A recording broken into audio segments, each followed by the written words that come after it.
Berikan. Perkenalkan, nama saya Anggrina Singal dengan NIM 22024033. Di sini saya akan menjelaskan algoritma struktur data C4.5. Yang pertama yaitu tipe def struct, yaitu struktur untuk menyimpan data sampel. Yang berikut yaitu tipe def struct mode, yaitu struktur untuk mode dalam pohon keputusan. Selanjutnya, float entropy,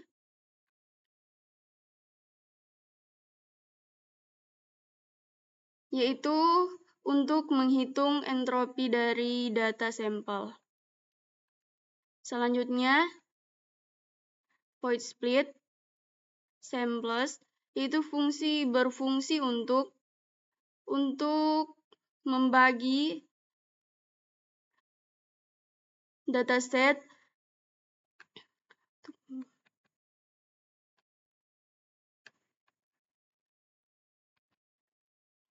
yang berikut sample left float information, yaitu berfungsi untuk menghitung informasi lain.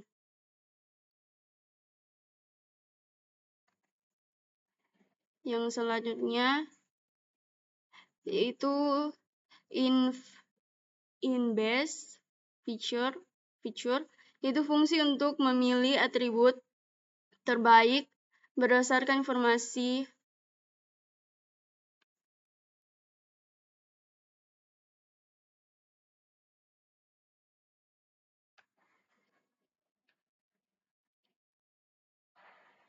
pada return feature, yaitu mengembalikan fitur terbaik.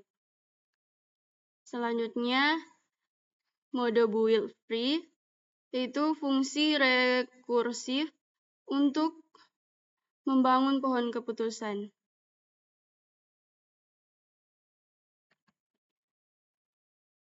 Selanjutnya, mode buat node baru dan bagi dataset. Yang selanjutnya, split samples, yaitu untuk membagi sampel menjadi dua subset berdasarkan fitur dan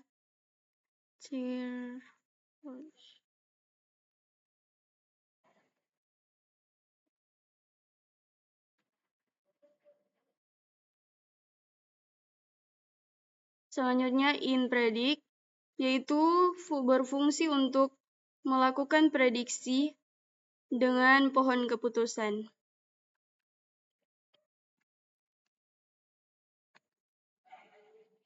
Yang selanjutnya if, yaitu untuk menentukan jalan di pohon berdasarkan nilai fitur. Terima kasih atas kesempatan. Nama saya Nathanael Fahrenheit Sembunaung dengan NIM 22024168. Di sini saya akan melanjutkan presentasi dari teman saya, Anggraini Singal. Oke, selanjutnya fungsi void normalization, yaitu fungsi untuk normalisasi fitur menggunakan min max sebagai normalization. Kemudian ada fungsi float min samples, yaitu inisialisasi min. Kemudian ada float max, yaitu fungsinya adalah inisialisasi max. Kemudian ada for, fungsi for ini yaitu cari nilai minimum dan maksimum untuk fitur J. Kemudian ada fungsi selanjutnya adalah fungsi ini, yaitu normalisasi setiap nilai fitur J ke rentang 0 hingga yang ke 1. Selanjutnya ada fungsi int number samples, yaitu jumlah sampel dan fitur. Kemudian ada sampel, yaitu fungsinya array untuk menyimpan sampel. Selanjutnya ada fungsi ini, yaitu untuk input data dari pengguna.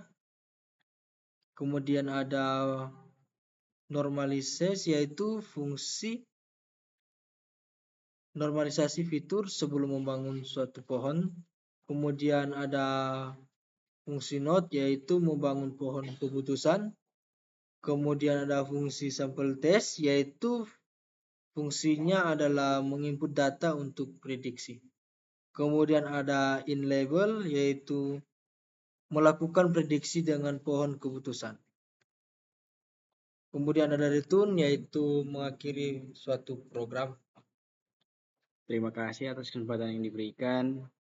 Sini saya akan melanjutkan presentasi dari teman saya yaitu tentang pohon keputusan algoritma C4.5, yang mana pada tampilan runningnya di sini kita membuat untuk menginput masukkan jumlah data sampel, yaitu misalnya kita menginput 1 sampel. Nah, pada jumlah fitur kita buat 2 fitur. Nah, masukkan data ke 1 dari sampel pada fitur 1 yaitu masukkan nilainya yaitu 20 dan juga 30. Masukkan label antara 0 atau 1. Di sini kita memasukkan satu label. Nah, untuk memasukkan data untuk prediksi dari nilai fitur 1 yaitu 40 dan juga 50. Nah, maka prediksi label yaitu 1. Yang mana kesimpulan pada program ini yaitu adalah bahwa program ini berhasil mengimplementasikan algoritma C4.5 untuk membangun pohon keputusan yang dapat digunakan untuk klasifikasi. Program ini mengambil input data yang terdiri dari fitur dari label dari pengguna, melakukan normalisasi pada fitur dan membangun pohon keputusan berdasarkan perolehan informasi dari atribut yang ada. Setelah pohon dibangun, pengguna dapat memasukkan data baru untuk mendapatkan label prediksi berdasarkan model yang telah dibuat. Dengan menggunakan metode ini, program mampu memberikan solusi untuk masalah klasifikasi memungkinkan pengguna untuk memprediksi hasil berdasarkan data yang ada dengan cara yang terstruktur dan efisien, yang mana untuk jumlah data sampel bisa kita gunakan lebih dari 1, sedangkan untuk jumlah fitur kita bisa gunakan lebih dari 1 juga. Nah, maka prediksi pada label yaitu dengan hasil 1. Mungkin sekian presentasi kami terkait pohon keputusan algoritma C4.5. Sekian dan terima kasih.